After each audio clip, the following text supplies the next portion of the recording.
안녕하십니까. 국어의 정수입니다.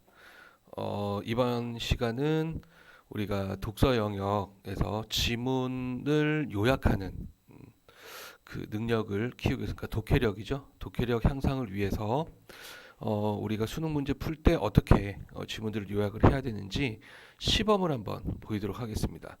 여러분들한테 이제 아무런 설명 없이 한번 해봐라, 그렇죠? 왜냐하면 여러분들이 시도를 해보고 시행착오를 겪어야 그 다음에 그 결과물로 여러분들이 문제점을 찾아서 그 다음 단계로 발전할 수 있어요. 그러니까 제가 시범 보이는 것만 여러분들이 보고 여러분들이 실제 수행을 하지 않으면 시행착오라는 중요한 과정을 겪지 못하기 때문에 여러분들 발전이 없어요. 그래서 시키는 겁니다. 여러분들한테. 직접 여러분들이 해봐야 여러분들의 능력이 향상이 돼요. 그래서 여러분들한테 시켰죠. 그리고 이제 제가 검토를 했는데 다 중구난방이야. 그죠? 그러니까 여러분들이 요약하는 능력이 없어서 못하느냐 그것이 아니라 어떻게 해야 하는지를 몰라서 못하는 경우가 많아요. 그래서 그 부분을 정리를 좀 하겠습니다.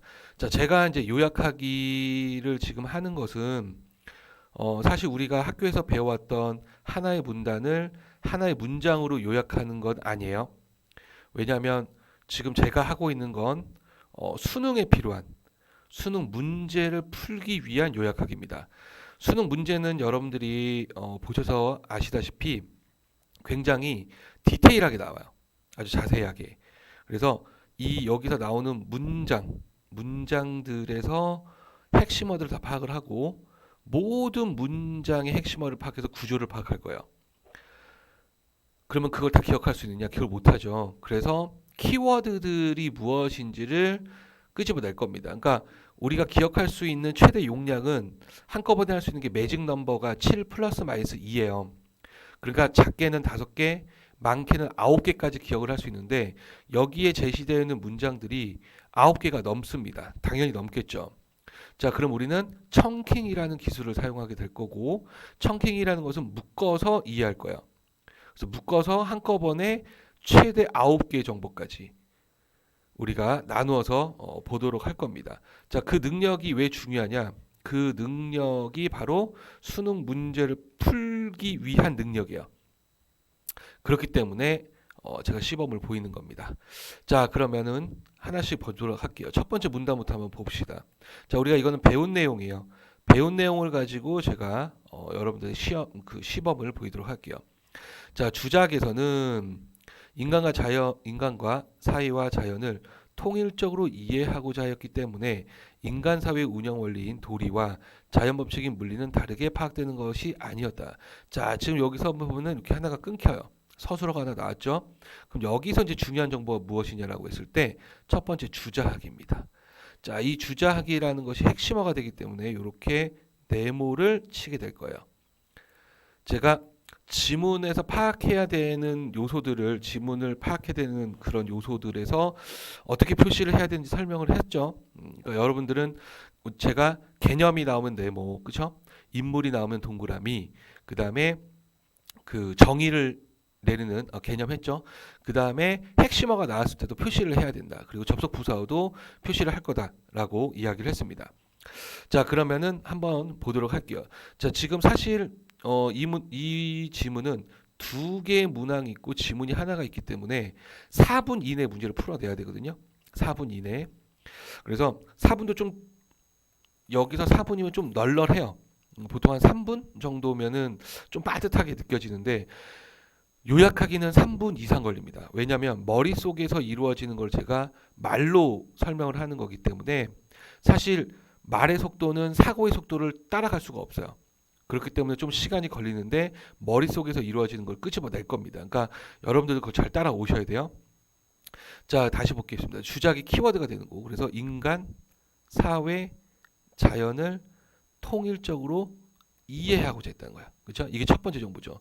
두 번째, 인간 사회 운영 원리인 도리와 해서 도리에 대해서 개념을 설명했죠. 이렇게 정의를 내렸습니다. 두 번째, 자연 법칙인 물리는 물리에 대해서도 좀 정의를 내리고 있어요. 그렇죠? 자연 법칙이다. 자, 다르게 파악되는 것이 아니었다라고 얘기입니다. 자, 그러니까 아니었다라고 했기 때문에 다르게 파악되는 것이 다른 것이 아니다. 이렇게 X 표시해 놓은 거야. 자, 이와 같은 관점, 이와 같은 그 앞에 부분이죠. 관점은 군신 간의 의리를 비롯한 삼관 오륜 등 인간 사회 운영 원리를 자연적인 것으로 바라보는 주작의 태도에서 찾아볼 수 있으며 이러한 식의 조선으로 이어졌다 이렇게 했습니다. 자, 그러면 지금 보면은 첫 번째 정보, 두 번째 정보, 세 번째 정보 총 세 개의 정보로 이루어져 있음을 알 수 있어요. 자, 그래서 1문단을 정리를 한번 해보면 1문단을 정리해보면 핵심 키워드가 주자학이에요.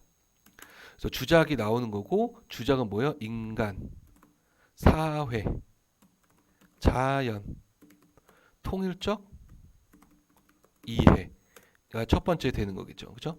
자, 그리고 나서 또 그 밑에 뭐라고 했냐면 도리, 그죠? 이 도리와 물리는 다르게 파악되는 것이 아니다라고 이야기했고 여기서 이 도리는 다시 뭐라고 얘기했어요? 인간 사회의 운영 원리다. 그리고 물리는 바로 자연 법칙이에요 라고 이야기했어요. 자, 그러면서 뭐라고 이야기했냐면 인간 사회의 운영 원리를 뭘로 파악했다고요? 자연적인 것으로 파악했다. 이게 첫 번째 문단에서 하고자 하는 정보예요. 내용. 그래서 주작이고 통일적 이해 같다. 그렇죠? 지금 계속 같다라는 겁니다. 그렇죠? 두 번째 문단으로 한번 가볼까요? 자, 이제 이 문단. 주작에서 계속 이제 핵심어예요. 그렇죠? 주작. 경물 취지는 역시 핵심어가 됩니다. 따옴표까지 이렇게 나와 있죠. 그만큼 중요하다라는 표시를 해준 거예요. 그래서 경물 취지 이렇게 보죠. 자, 학문과 수양의 근거가 되었는데 여기에서 물은 자, 물 역시 핵심어. 그렇죠? 물은 대상적 존재를 의미한다. 자, 그런데가 나왔어. 접속 부사어. 그런데가 나왔으면 앞이 중요한 것이 아니라 뒤가 중요하다는 거야. 그렇죠? 자, 주작에서 물을 자, 이 물, 그렇죠? 이 물을 행위적 사실을 뜻하는 사와 같은 의미로 사용하고 있다. 뭐랑 같다고요? 사와 같다라는 거야. 물이 사와. 자, 이것은 물리와 사리가 같다. 즉 물은 물리, 사리는 사, 그죠? 일반적으로 자연계의 원리와 법칙을 뜻하는 물리와는 차이가 있다. 자, 자연계의 원리와 법칙을 뜻하는 물리. 자, 지금 여기서 물리에 대해서 또 정의를 내려줬어요. 이 물리와 이 물리는 달라요. 차이가 있다 했으니까. 무슨 말이냐면 이 물리는 여기서 말하는 대상적 존재, 그렇죠? 경물 취지에서 이 물리가 되는 거고, 그렇죠? 여기서 이 물리는 자연계 원리 법칙입니다. 그러니까 이 물리는 주자학에서의 물리고 이 물리는 과학에서의 물리예요, 그렇죠? 자, 주자학에서 물리는 사리로서 인간 사회의 원리와 자연세계 법칙을 포괄한 것이다. 자, 지금 뭐요? 주자학에서 물리는 사리다. 지금 뭐라고 했어요? 사와 같은 의미. 물리와 사리가 같다. 이거 똑같은 거예요. 그렇죠? 인간 사회의 원리, 자연세계 법칙, 포괄 똑같은 말이야, 지금. 뭐랑 같아요? 지금 위에서 이야기한 자연 법칙. 그렇죠? 즉 물리와 사리가 같다 이 얘기예요. 그죠? 따라서 역시 뭐예요? 결론 도출합니다. 취지의 지는 그래서 취지의 지 자, 이렇게 취지의 지 여기 좀 확대해서 볼까요? 그럴 필요가 없군요.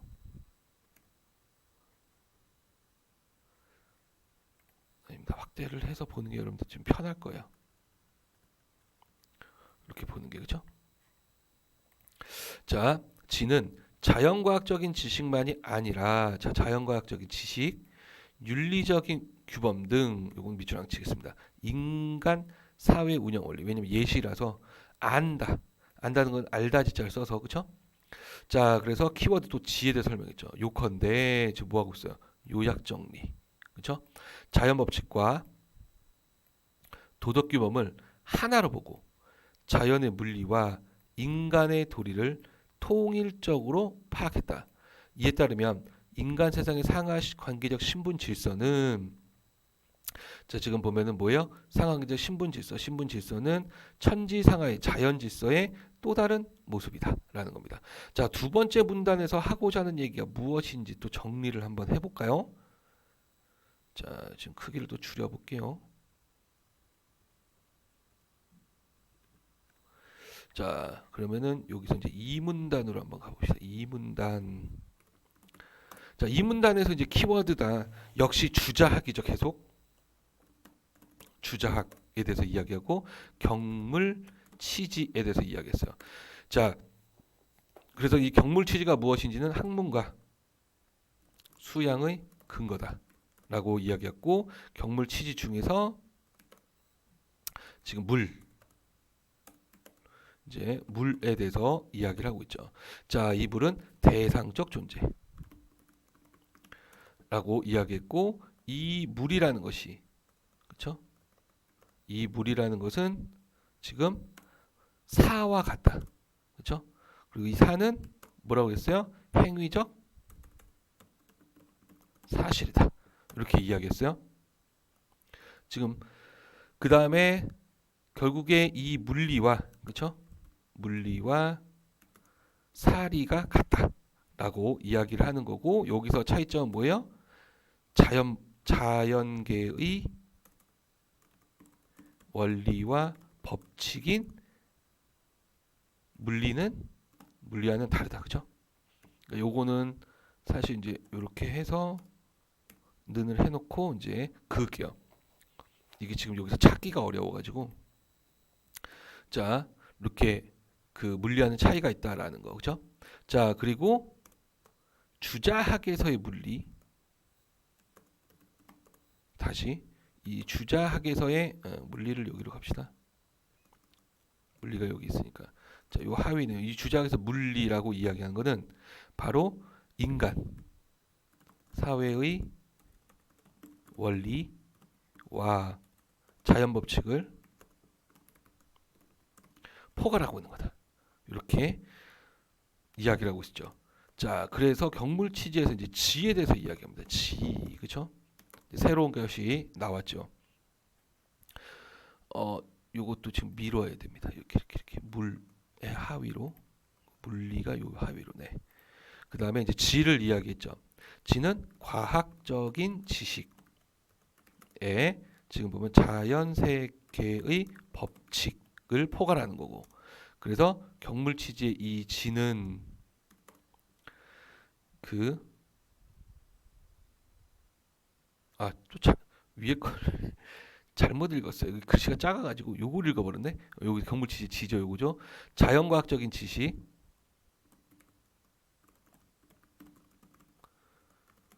요거 해놓고 갑자기 요거 위로 가버렸어. 인간사회 운영 원리.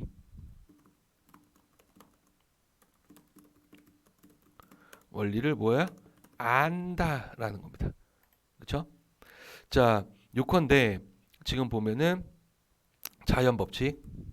그러니까 여기서도 요건 이제 지에 대한 하위 내용이 아니죠. 자연 법칙. 그러니까 여기서는 이제 화살표로 가봅시다. 이제 마지막에 정리를 하는 뭐 자연 법칙, 그 다음에 도덕 규범. 범을 이제 하나로, 그렇죠? 하나로 보고 자연의 물리와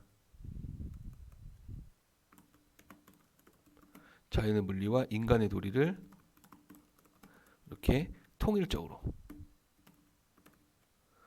파악했다. 이렇게. 자, 그래서 마지막에 신분질서는 자연에서 또 다른 모습. 이건 예라서 빼겠습니다. 그래서 두 번째 문단에서 우리가 기억해야 될 내용이 무엇이냐라고 봤을 때 일단은 주작에서 뭐야? 물, 그 다음에 지 이렇게 되는 겁니다. 여기서는 뭐였죠? 여기서는 도리와 물리가 같다라는 거, 그죠? 자, 그러면 지금 청킹이라는 기술도 이게 핵심이고 여기서 이게 핵심, 이게 핵심. 이것들은 다 구체적인 내용들이에요. 기억을 하면 좋고 기억을 못해도 상관이 없습니다. 이런 내용이 나오면 아, 막 물하고 지를 설명한 건 두 번째 문단이지 하고 찾아 들어가면 돼, 문제에서. 자, 그러면 이제 세 번째 문단으로 한번 갑시다. 세 번째. 자, 이와 같이 앞에 걸 이제 받을 거예요. 인간사의 원리와 자연 법칙을 통일된 것을 바람으로써 객관적 대상물로서의 자연을 제대로 인식하는 데 제한적이었던 주작적 자연 간의 한계를 뛰어넘기 위해서는 이제 지금 문제점을 제시했습니다. 그렇죠? 도리로부터 물리의 해방, 인간하로부터 자연의 자립화가 선행되어야 된다. 조선 후기 자연 인식의 변화, 이른바 실학적 자연 인식의 등장은 자, 실학의 등장이죠. 바로 이 점에서 의의를 지닌다. 정제도는 자, 인물 나왔습니다. 동그라미 이렇게 쳐놓을게요. 그렇죠? 인간 사회의 운영 원리와 자연 법칙을 자, 앞에서 나왔던 얘기죠. 각각 생이지지, 즉 선천적 지식과 학이지지, 후천적 지식으로 구분했다는 거야. 그래서 태어날 생, 알다지, 태어나자마자 아는 것, 즉 이미 알고 있는 지식, 배울학, 학습을 통해서 알게 되는 거, 후천적 지식이다. 자, 그다음에 이제 이익이라는 분은 자연이라는 것을 인간사회와 관계없이 내재적인 법칙에 따라서 운행하는 것이다. 분리를 또 시켰죠. 또한 정약용은 우주 만물의 동일성을 부정하고, 여기서 동일성은 뭐겠어요? 바로 주작의 자연관이죠. 그렇죠? 주작은 도리와 물리가 같다라고 봤으니까. 그렇죠? 자, 그걸 부정했어요. 그래서 자연세가 인간사를 분리하여 인간과 관련된 모든 기와 상징은 인간의 영역에 속하는 것이지 자연의 영역이 아니라고 하면서 인간학과 자연학을 구분하였다는 거. 즉 정약용에게 물리는 있습니다. 그래서 다시 이 정약용이라는 분은 이제 물리 달라요. 우리가 알고 있는 물리랑. 즉 자연물의 속성, 기술의 원리, 자연 법칙 이런 것들을 뜻한다. 자, 이와 같은 자연에 대한 인식의 변화는 자, 여기서 또 핵심 키워드가 나왔어요. 뭐요? 이 자연에 대한 인식의 변화다. 그렇죠? 자, 전통적 자연관의 구도를 해체했다. 전통적 자연관 뭐요? 주자학적 자연관. 여기서 말하는 거죠. 그다음에 도리와 물리를 분리했고 자연학의 개별성을 확립했다. 그래서 자연탐구의 길을 개척한 계기가 되었고, 즉 도리와 물리의 관계가 재정립되면서 자연에 대한 과학적 연구의 중요성을 강조하게 된 것이다. 이렇게 했습니다.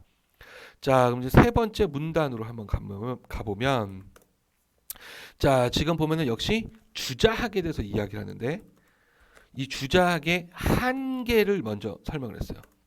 자, 그 한계점이 바로 무엇입니까?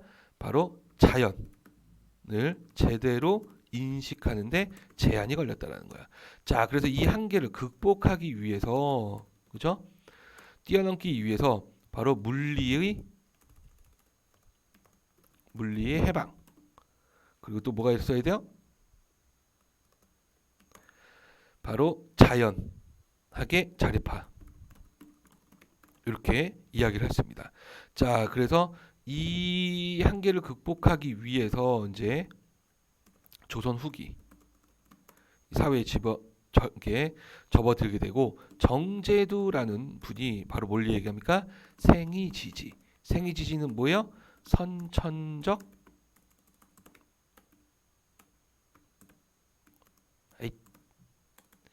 지식, 그리고 학이지지. 그렇죠? 학이지지는 뭐예요? 후천적 지식이다 라고 이야기했습니다. 자, 조선 후기 또 누가 이야기를 하고 있어요? 이익. 그죠? 이익이라는 분이 이 자연이라는 것이 바로 뭐라고요? 내재적인 법칙에 따라 운행하게 된다. 자, 그 다음에 정약용이라는 분이, 그죠? 자, 정약용이라는 분이 뭐라고 하면 동일성을 부정했다 라고 이야기를 했고, 첫 번째. 그 다음에 두 번째 또 이야기하는 것이 그 인간학과 자연학을 분리했다. 그렇죠? 자, 그래서 정약용이라는 분의 물리는 무엇이라고요? 자연물의 속성, 기술의 원리, 자연 법칙 등이다. 이렇게 이야기했습니다. 자, 그리고 이와 같은 자연은 인식의 변화, 즉 이 부분은 이 한계를 극복하려는 거죠. 그리고 이제 마지막 결론 도출합니다. 그렇죠? 그래서 자연에 대한 인식의 변화, 이 변화는 첫 번째 바로 전통적 자연관의 구도를 해체했다. 자, 두 번째 도리와 물리를 분리했다. 세 번째 자연과학의 개별성을 자연학이군요. 자연학의 개별성을 확립했다. 라고 정리를 할 수가 있습니다. 자, 이렇게 돼 있을 때 지금 이제 보시면은 요게 이렇게 연결이 되는 거예요. 이렇게 그죠?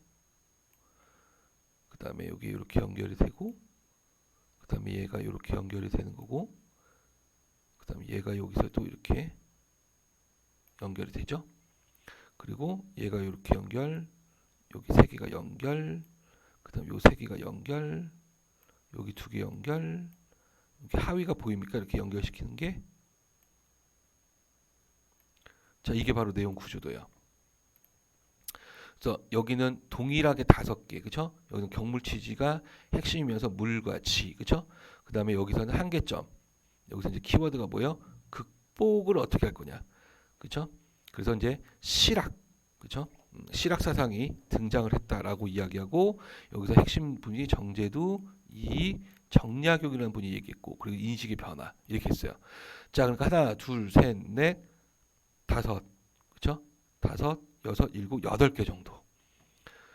이렇게 머릿속에 있으면 나머지는 다 여기 안에 있는 거기 때문에 문제를 풀어 나가면서 기억이 나지 않으면 찾아서 빠르게 볼 수가 있다는 것이.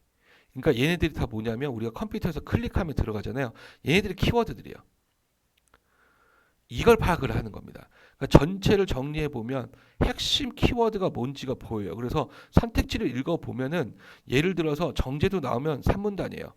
지 나오면 2문단, 이게 알 수가 있다는 거예요. 이렇게 키워드들을 언급할 수밖에 없어. 그래서 이런 식으로 요약 정리를 해야 된다라는 거. 자, 그래서 내용 구조도는 상의어와 하의 관계, 그렇죠? 하의어에 이렇게 내용 구조도가 이렇게 만들어져야 된다, 그렇죠? 이런 식으로 뭐의 하의어, 뭐의 뒷받침, 무엇의 뒷받침 이런 식으로 만들어져야 되고 이런 식으로 기호 다 정의가 내려져. 저는 이거는 결론, 그렇죠?